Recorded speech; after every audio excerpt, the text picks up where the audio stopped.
Awesome. Well, welcome everybody back to another amazing episode of Beyond the Box. I've been having a bit of butterflies for this one because I've wanted this one on our show ever since we conceived the idea of Beyond the Box. So I'm thrilled to welcome on Nathan Elliott, CEO and founder of FrontRunner Technologies. Nate, thanks for coming on the show. Thanks for having me. I've been looking forward to it since the invite a couple of weeks ago. Awesome. Well, let's get right into it because you are a absolute wealth of stuff. You are the epitome of the entrepreneur. So let's just dive in. So for those people that haven't heard of FrontRunner Technologies, what is it that you guys do? Yeah. So it's pretty simple. In a light bulb moment I had, 4 years ago, recognized that there was a lot of empty retail spaces in Saskatchewan, where I'm from, and across Canada. And we decided to do something about it. So to borrow a term that you actually gave me, Mike, we started to look at window fronts as asset classes in themselves and have developed out-of-home media network that leverages empty storefronts in major metropolitan cities in Canada, the United States, now Tokyo, and moving elsewhere into dynamic and interactive content. So we work under the ethos that there are windows of opportunity everywhere. And just because a space is sitting in stagnation or blighted doesn't necessarily mean that we can't sort of turn it into a destination and use placemaking to turn it into, that ecosystem where people just love to see. The idea of driving brilliant art, film, ad, news into these empty spaces has really resonated with cities, advertisers, et cetera. So really that's where we sit, is that sort of this intersection between the media space and the real estate space. And we're giving you new and unique value propositions to both groups. We go into areas of cities that have been underserved or have never had digital out of home before to illuminate storefronts. And at a time as we're coming out of the pandemic, this is more important than ever before. So when you think of us, yes, we're an advertising company, but we're also a retail and a shopping company. Happy to report that like 2 weeks ago that we got our North American trademark on WindowShopping, if you can believe it. We're actually turning that into a verb. Window shopping, the typical definition is you go and you look and you don't buy, but we're actually starting to see this unique middle ground of groups that are companies that are interested in having a window-based business that sort of has their inventory in our window, catalog, what have you, that interconnects to the mobile device to undertake that said purchase. So really, really excited about that. And then some technologies that we worked on during the course of COVID actually are interactive. So we had recognized that public spaces really hasn't had any audio experiences of any sorts. And so we decided to do something about that we can interconnect the phone directly to a window front that is projecting the content and have that sound experience. So for those that are wearing AirPods, headphones, et cetera, it creates these unique one-on-one sort of experiences that have the audio base, which is atypical of the out-of-home network. And then finally, with the focus on hygiene and not really have people not wanting to touch public surfaces, let alone a window in New York City at 11 p.m., we developed a technology that all you have to do is turn on your flashlight on your phone, and it allows you to sort of turn that window into an immersive ecosystem as a universal remote control. So roundabout way of saying that, FrontRunner really looks at itself as public space pioneers and looking at the problems of cities and sort of this retail blight and sort of turning it into opportunity that gives a value proposition to landlords and media groups that, especially coming out of COVID, are looking for new and exciting ways to share their stories. You're already not disappointing. Like right there, I think there was about 50 things that I wanted to dive in on. And, let's just say something right on the head is that when I pull up my phone out of my pocket, the flashlight's always on. So like, that just makes life easy. But for sure. So just to strip all that back for one moment. So when we talk turning windows into digital media, like, what does that mean? If I'm a shop owner on Main Street, Canada or USA, and I've got this vacant window front. So arguably, I don't have a mannequin in the front with, clothes, or I don't have a menu up. Like what do I do with it? And like, how do I turn it into digital with you guys? What we're really doing is actually pulling the future into the present, but also the past and the present, where the window fronts, of the Woolco's and the Woolworths and the small shops were always sort of used as these beautiful displays. And stores have really sort of got away from that. So we've really tried to foster the spirit of the Macy's and the Saks Fifth Avenues and bringing that, but digitizing those said window fronts. So we have a partnership with Panasonic, not only in Canada, United States, but global. And that has been sort of our real engine that has driven the what we call Firefly illumination system over the course since in our short history. So it uses reverse projection mapping, where a film that we have exclusivity to gets applied to the inside of the window fronts, and then a projector, either affixed to the ceiling and or a short throw distance away from the window, illuminates that. So that's really the interesting, or the brilliance of the model, is that we can actually take what was previously an empty window or an empty storefront, and within an hour turn that into that immersive ecosystem as suggested, that's completely interconnected, and that we can change out the content in real time. So the tech stack is actually very simple, and some of it we've developed, other we haven't. It's a high lumen projector. We use 16,000 lumen projectors, which is pretty novel sort of in the space today, and that is one of our heavier costs in the business. A film gets applied to the inside of the window. It comes equipped with some fancy computers and some software that's been developed that allows us to turn on ads and turn them out in real time, which is really sort of the importance of the business model, and that window, once activated, can change out content. So once that is, it's open to brands of all shapes and sizes. And really what we're finding is brands are interested in driving hyper local content. So we can be very contextual in terms of that content is delivered. We just did an ad for a brewing company that is actually in Manhattan, and they use Manhattan window fronts to deliver that said content. Groups like Disney have been interested in getting access to Harlem's, to access, this important demographic who live in those neighborhoods. And that is sort of the interesting part of the FrontRunner model, is given the voluminous amounts of empty spaces, we're able to go in, have quite simple technology, and deliver it. It's taken, some time to get FrontRunner going. Obviously, it was built on real estate relationships that we spent years in the making. Then we had to build the media relationships and make sure that those all got connected. And then we brought them together, to ensure that we have, content that is playing in those said window fronts to deliver that content. Amazing. And so just so I'm clear, so this is something you can see during day and night. It's not just a nighttime display. And I think that's a key. That's been a big innovation sort of the company, is moving towards that 24/7 impression. There still are times sort of at high noon and sort of highlight conditions where, it could be, more perfect, if you will. But that's been sort of our challenge of the company, is to really take what people thought would be impossible to maximize, the amount of projection time in those window fronts through innovations in film, anti-glare film, high lumen projectors, the design of content that, as you said, works to that 24/7 impression. Amazing. So you clearly know your stuff. You've clearly got a lot going on here. How did you tell me a little bit about your story and how you became to be where you are now, being such an advocate and being so passionate about, the digital out-of-home experience and what you're doing with FrontRunner?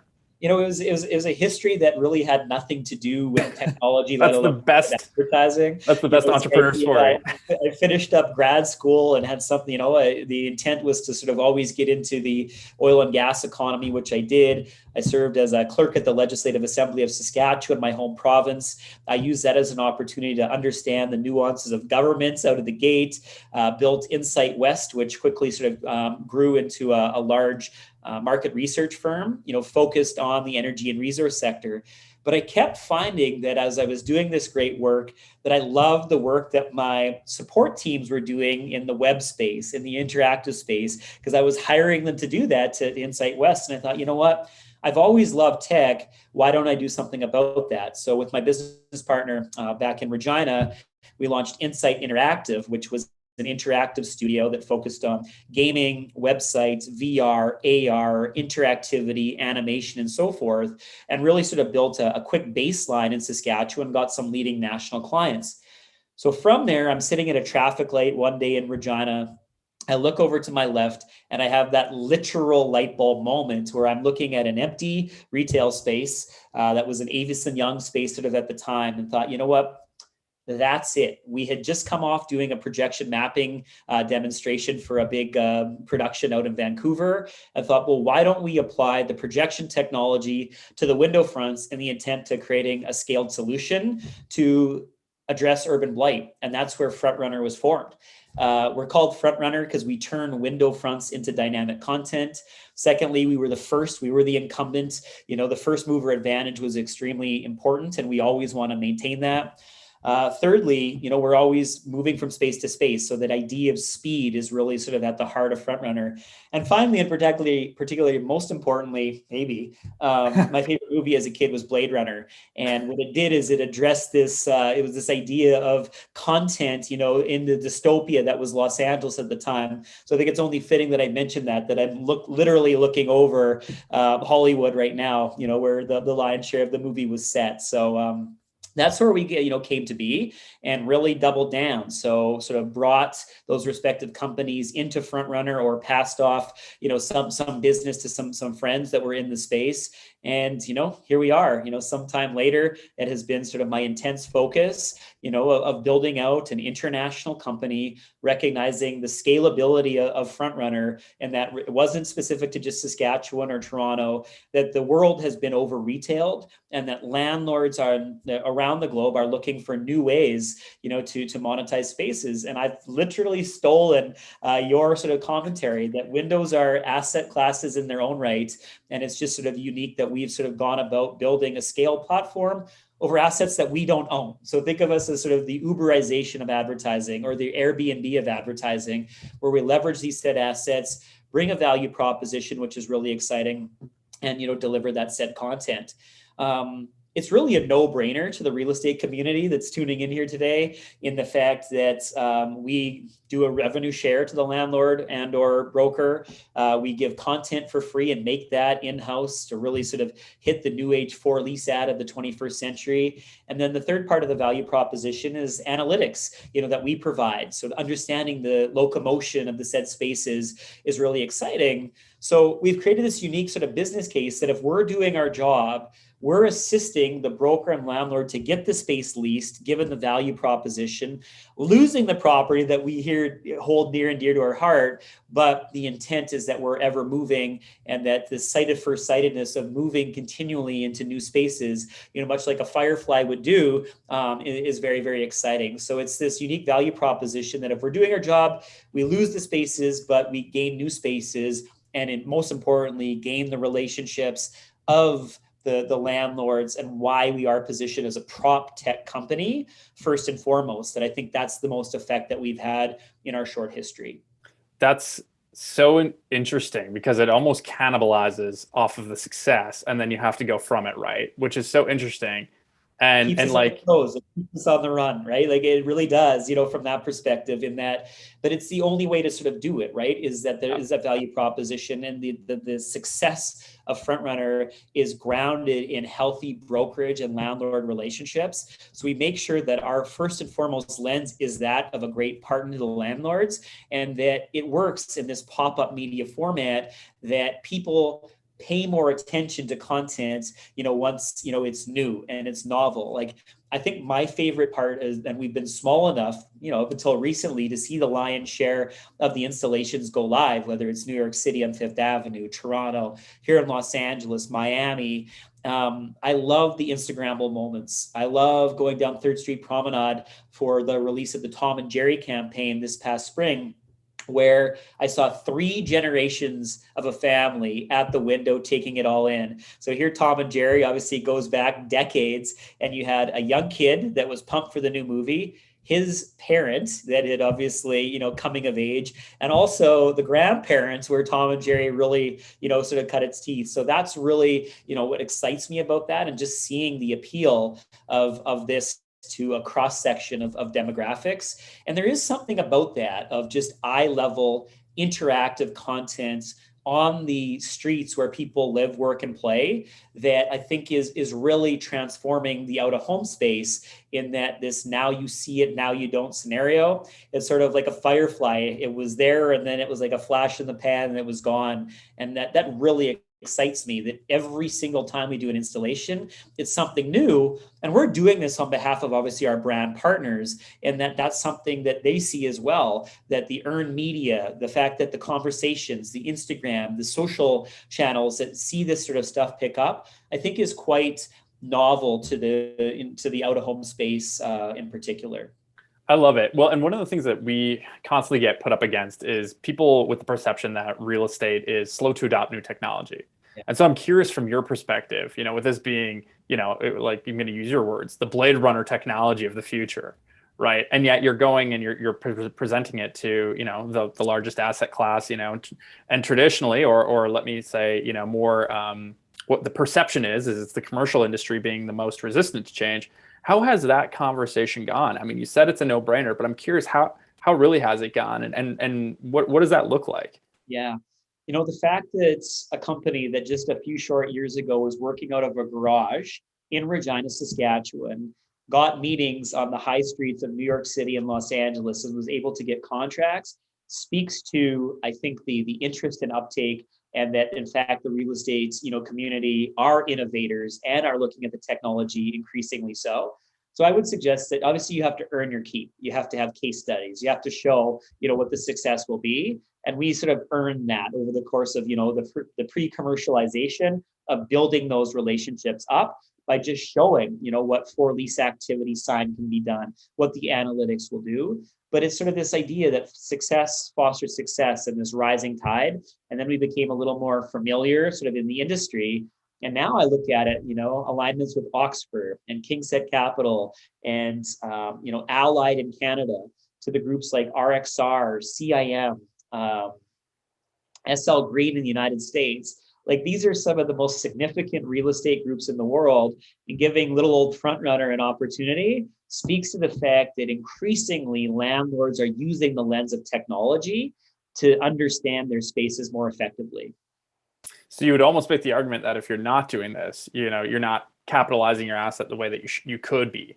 There's no reason to not use FrontRunner. It's this idea that it's driving the capital, which obviously is the most important. You're understanding your space better. You're getting content that wouldn't have existed previously. And you're also playing a significant role in the uplifting of social capital. I talk a lot about advertising, but the stuff that we've done in film and our street cinema division is really, really exciting. The stuff that we've done for the arts community at Nuit Blanches, in Toronto, are another sort of examples of that. And again, this is the stuff that the New York Times and all the big publications, that spoke to the dead and the end of High Street. We're just sort of going through a corrective point right now. And I actually think that, FrontRunner will actually gain even increased traction as groups come in, and that we're not simply just having to leverage empty space, where window shopping becomes a real thing, where retail looks at our technology as the interconnective tissue to the digital domain, where NFC, QR, those things are that interconnect where a purchase can be undertaken in a safe and secure way right from your phone. So I think that the real estate community are some of the fastest tech adopters, that I'm dealing with amongst the array of the companies that I've founded. I'm curious because you mentioned it before on placemaking. Is this something that cities are also looking at doing, as far as getting people into different spaces in the city to drive again that vibrancy? Like how has that been sort of experienced on your end? It's no secret that COVID had substantial effects on high streets. When people go into their into their homes for these elongated periods of time, there's going to be effects. So we've seen crime go up in major metropolitan centers, et cetera. And what we find actually is by illuminating storefronts, it's leading to more security and safety, as there's just more vibrancy. There's more people around that said location. So that's, I think, one of the most important pieces. And we're actually starting to see cities that were averse to digital out-of-home advertising, et cetera, where we're talking to the cities of Los Angeles and working with the bids, et cetera, to say, listen, this is an opportunity to illuminate, drive awe, inspiration, sight at first sight, and it's all those things that I mentioned into these areas. So from a safety, from an analytics, from an understanding your location better, it really is that no-brainer that I suggested, for those reasons. There's just so much to take away from that. And then just to round this out, for those people that don't know, what is digital out of home? Like, what does that mean when we say that? Yeah, so it's content meant for people on the go. So in the home, television, radio, et cetera. Out of home are all of those assets that you see across when you're going about your day. It's the billboard, that sits on the Gardner in Toronto. It's the street shelter or bus signs that you see in some of those cases in cities. So if you're seeing content in public spaces, that is out of home. And really the fastest growing segment is digital out of home because of the fact of the opportunity for video, light, motion, interactivity is really sort of changing the face. And it is that dynamic changing content that you're able to, have some cost efficiencies around, where you're seeing the highest growth in this DOOH digital out of home space, which is just coming off of the biggest conference of the year in New York City, and that's the DPAA, which is Digital Place Space Association. So place space, placemaking, and out of home. So all that content that you see as you go about your day is the space in which we dwell. I mean, I'm sold. I've loved it, what you guys have been doing since day zero, or since the moment that we met. So, as every good entrepreneur has, you've got some wounds along the way. When it's such a no-brainer and it's so cool and it seems like it should just be adopted, like, where have you found the challenges? Like, where has it not been as easy to sort of get moving? I said it before that here we are, a Saskatchewan company going into Toronto and elsewhere, we've been able to move that needle. That took a little bit of time. Someone who doesn't come from the out-of-home space, who doesn't come from the real estate space, building those new relationships, that takes time. But it's, as I said, success fosters success. Word of mouth is your best advertising. So that's what we've been working through. So I think it was just establishing those said relationships, which arguably took a little bit longer, maybe than I thought, and those always do, and that was just inevitable. I'm an eternal optimist. I think all the time. So I assume that perhaps I could move and open up those relationships a little bit quicker than I can. And this is pre-reach days, and that sort of thing. So those are the realities that we were sort of dealing with. And I think everybody who's come on your podcast would suggest the international pandemic that has affected every single one of us. When 16 months ago, when the world went into their homes and the value of out of home went to next to nothing, some serious conversations need to be had. I did not have on the risk register as the number one on an overnight international pandemic, which makes your revenue line go from what you were really happy with to nothing. That was a significant pain point. But the company became far stronger because of it. We focused on governance. We focused on defensible technology. We focused on true relationship building. We recognized, as you've sort of seen even within your own organization, that yes, the interconnection and seeing people in real life is important, and we value that. But the efficiencies that come from not having to travel all the time and having sort of meetings, me here in LA, you back in Calgary right now, there were some efficiencies that were worked out with there. And then also just staying top of mind. We launched podcasts. We did a number of sort of networking events, et cetera, to help really position ourselves on the back end of this. And the reality is that media returned faster than real estate did. So we were able to move the needle on procuring real estate, moving to media licensing agreements far faster, than we were able to previously. So that challenge turned into the biggest opportunity. And that's what you're going to see. Like every single time that we've had a challenge, which at the beginning felt, oh my goodness, what am I going to do about this? That caused the sleepless nights. Every single time, if you approach it proactively with tenaciousness, vitality, you're going to actually turn that into the best thing that actually happened to your company. It breeds a stronger team, a stronger company, a stronger leader. I'd say I was pretty soft in the lead up to COVID, pretty sentimental, et cetera. I've become far better at, constructive feedback and those sorts of things. But I also think that people have become kinder coming out of this. So the ability to take a meeting still with a relatively small company has been exciting. So those are an example of some of the challenges that we've sort of faced, sort of in this space. And then finally, from an investment perspective, when you are transcending and creating a completely new network that has not existed before, investors sort of look at it to say, okay, what does this look like? We have had to build every single thing from scratch. There was no map. There was no people that came before us. And with that, you're having to innovate and you're going to have road bumps, et cetera. We have spent number of projects that canned because it simply didn't work out for an array of different reasons. But at least that's what I love the most, is taking something that didn't exist yesterday and bringing it into fruition. And it's the old age that your challenges become your opportunities. And retrospectively, those things become the best thing for you as an individual and the health of the company overall. And you couldn't have framed it more as an eternal optimist. That question. So it's not really sort of in me, there's this great Saskatchewanian. Her name is Michelle Zatlin, who's been a mentor, to me. She's a founder of Cloudflare, and she has the distinction of being at the helm of, I think, the highest valued company on the Toronto Stock Exchange, headed by a female. And she used this great analogy when it came to stresses and successes: is just be a pilot. And what the pilot tries to do is stay within 15 degrees of the horizon always. So what she reminds her team is, when things are going terribly wrong, focus on the positivity that things are going right. And when you're sort of on your high horse and you've had this great run of, amazing successes, you should still be focusing on those things. You could still focus on, the risks that are there, those challenges, because it's going to keep you balanced.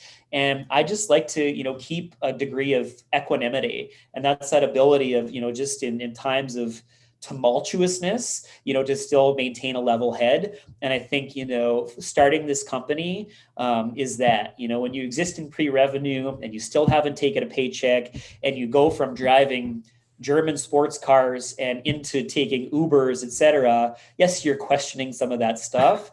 But when you have an overall mission of literally just doing well for this world and driving social capital, that's the stuff that gets you out of bed. And I'm looking forward to that day of perhaps buying a car again, those sorts of things. Not quite there yet.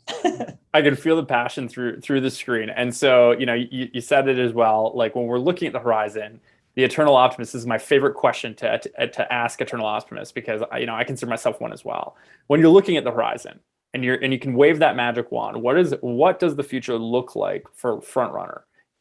Well, I see the return to public spaces. We have spent so much time cooped up, over this period of time, that I believe there's going to be more importance on public spaces than ever before. So I think FrontRunner has been very crafty in positioning this and quadrupling down on the future of public space. And we're actually starting to see, the net results of that. There's been such a focus on the digital economy, the cell phone, especially from an advertising perspective. Well, we have sort of, stealthily gone about building out those rapport in the built environments, making places, really sort of positioning sort of for success on the back end. And the idea is, and you've probably used it before, and it's the analogy of Wayne Gretzky. It's like, I do not go where the puck is, I go where it's going. And that's what we're doing sort of all the time. And my job as a leader is to pull that future into the present and sort of look at that. And I think that's what we're reaping the benefits of now, is a farsightedness, if you will, and bringing it, into sort of that present. So the things that we made assumptions on, some of them not, but most of them are sort of taking place today. So I see the brilliance of public spaces of, really sort of coming out of the ashes of COVID. We see the digital transformations that are taking place. So tech adoption is significant. FrontRunner, I think, is very well positioned to do so. And on a company perspective, that window front in Regina back in, 2017, that is equally applied to Tokyo or Moscow or here in Los Angeles or San Francisco. So FrontRunner is increasingly become an international company. And what I tell the team is that we have gone from initial idea of linear and local. We want to satisfy the Saskatchewan market or the Canadian market, and has moved into this idea of exponential and global. So that's the idea, and how exciting, to be a part of that. So the future of FrontRunner is just grounded in the literal windows of opportunity that exist everywhere, and having, the belief that we have built a baseline that can be applicable to any of the ecosystems, any of the cities, any of the high streets that we go into, to really affect for the first time an exponential opportunity in the out-of-home space meant for the modern age. I feel like that could be the ending slide, video, statement, any presentation or any pitch you do right there, right? I don't know who isn't jazzed when they hear that. So one of the other things that I just find so admirable about you is that you fly in the face of some like pretty general advice that's given out there to entrepreneurs about focusing on one thing and doing it really well, which we've talked a lot about, or we talked all about FrontRunner and your core business that you're working on. But one of the things that surprised me about you as well is you're also a movie producer, and I'm going to call you that. Yeah. And so one of the things that I would love to ask you as an entrepreneur who's clearly, crushing it, going global, doing all these amazing things within the real estate space and technology, how do you view focus and how do you prioritize your time? So I benefit from the fact that I've never been married. I don't have kids. I hope to someday. So the time that is often dedicated to sort of building out those sorts of things, I'm able to sort of look at my day to day a little bit differently and take on perhaps a few more things outside of FrontRunner that I'm passionate about. So just like children, husband, wife, travel, can drive passion. I've looked at sort of incubating ideas and bringing them to fruition from a passionate perspective. I think I'm, diligent in breaking down my days. I've always been an early riser, so maximizing those early hours. It's very Saskatchewan, very Saskatchewan. Yeah, it's very. My grandfather and grandmother, rest in peace. Would I think be looking down to suggest that boring that Saskatchewan agrarian inner cowboy, I'm flying to now being, a public space cowboy, if you will. So, it does come down to just a regimented day, making sure that you're fitting your workouts in and eating sort of properly, all those sorts of things that allow you to have the fuel and the brain functions to sort of make it through those days, which, on average are 17, 18, 19 hours these days, just because of everything that's going on. I think it's the idea of, the first wealth is health and making sure that you maintain. I don't know if I'm maybe a little weaker, but I've been able to sort of manage the body over the course of the last little bit by just getting those little workouts in here and there. So that's really, extremely important from a mental capacity side of things from that. But I believe that diversity versus focus is better for me. I think most of the VCs know it, that doesn't work for most people. But my intent is building an ecosystem around FrontRunner and that idea. And I just simply can't get away from having an idea, having a light bulb moment, having a dream, and not doing something about it. They say the richest place in the world is the graveyard, because that's where beautiful ideas go to die, because they just never resonated. They were never enacted upon. So the thing that would drive me the most crazy, if I knew I had an idea that I could do something about and make it amazing, and not doing something about it, that causes more tension to me than the time and energy and sleepless nights and working around the clock. But I look at the world through the lens of media and technology, and how everything, if you're sort of strategic, can bring it together and can be self-supporting and reciprocally uplifting. So I'll use that as an example. I think I have an inner creator. I haven't put it to the test, up until sort of recently, besides building businesses, but I've always enjoyed writing. I've always loved film, etc. And at the height of Black Lives Matter, my good, and this was the George Floyd, etc. taking place. I knew that my good friend, Matt Barnes, who played 15 years in the NBA, had been at the center of a hate crime when he was in high school in 1998. The Ku Klux Klan came to the school, they tagged it insidious graffiti, and they actually hung a mannequin in effigy with his jersey and name on it. That forever affected him. And that fast forwarded to him being a member of the Donald Sterling Clippers team. And just racism and the Black experience has been really sort of at the epicenter of sort of his life. So the day of George Floyd, I hit him up and said, we need to do something about this story, which I knew about, and just we decided to do something. So we self-financed a pilot. We called it Black Mark, that looks at racism in his own life, but it's actually become a larger series, which is really, really exciting. So there'll be some announcements coming out in the next few weeks on where this is going to be appearing, but it's an 8-part series that actually looks at a different athlete per episode in a unique way to use the power of sport and the resonance of sports, to look at the Black experience around the world a little bit differently.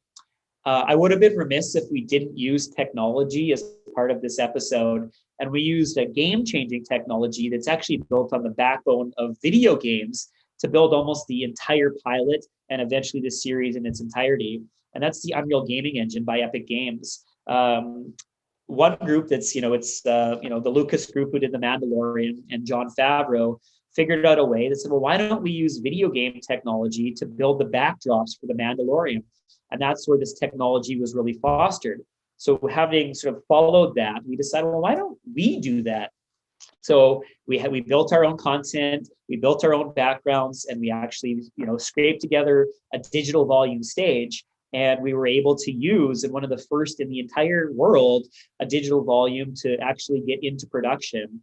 And that led to something, that is very near and dear to me, is that we're building a studio here in Los Angeles that takes all those things and all those learnings and decided again to do something about it. And that's the Luminous Studios. So we will be a power player in that. We put together, I think, the best group in the world that is going to take this, that's taking all the learnings of this digital volume space and applying it as a case study into a situation that we own, and couldn't be more excited about it. So when you look at FrontRunner as an advertising vehicle, when you look at Love Hate Production, which is going to be producing good amounts of film, et cetera, and that you have the Luminous Studios, which is sort of your epicenter of content creation done in the most brilliant ways on the planet, that's what's really exciting to me. And now all of that stuff is coming together where I actually can include all of them as part of the same conversation, the same pitch. I know it sort of makes for some, pretty roundabout sort of, presentation sometimes, but people get it, and the right people get it. And as I said, for someone that looks at the world from a tech and media lens, I wouldn't have it any other way. You're an amazing individual. You clearly are happy, which I believe is at the intersection of passion and purpose.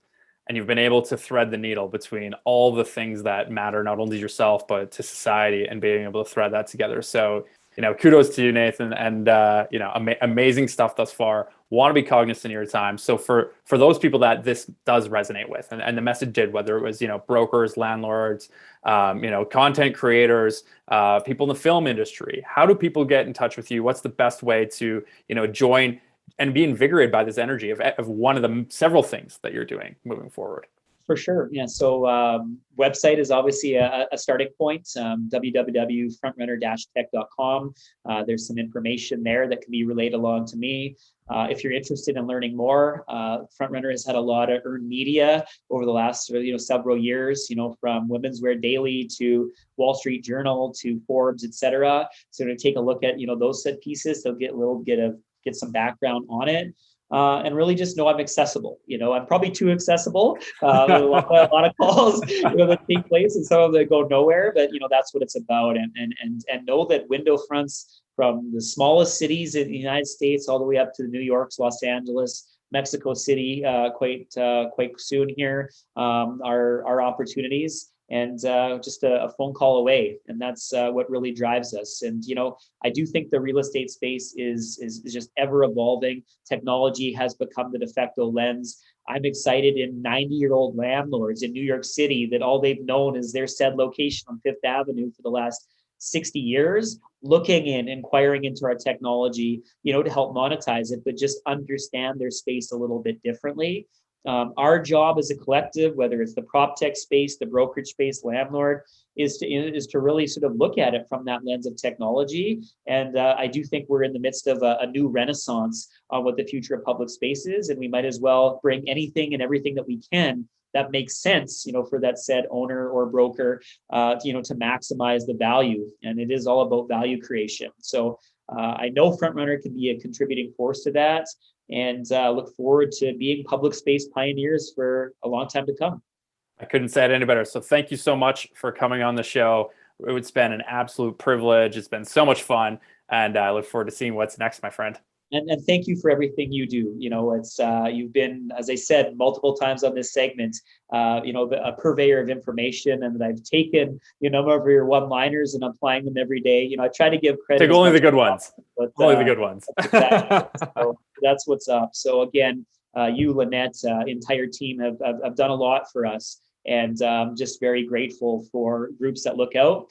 To borrow from one of my favorite cartoons of all time is as the parting words, Ratatouille, sort of goes through where, the critic at the end is looking back on his life and, suggests, it was really easy to be that critic, but at the end of the day, the criticism isn't worth, the paper that it's written on. And his final words is that the new needs friends. And I firmly believe that. And, as you build out your amazing sort of collective, I know we need friends just like you do. And it's all about mutual uplift. And I see this as an example here too. So I want to have the parting words as thanking you for not only this opportunity, but we've probably met 20 times over the course of the last couple years. And there's not been a moment or a meeting that I haven't taken something away from. So super grateful for that.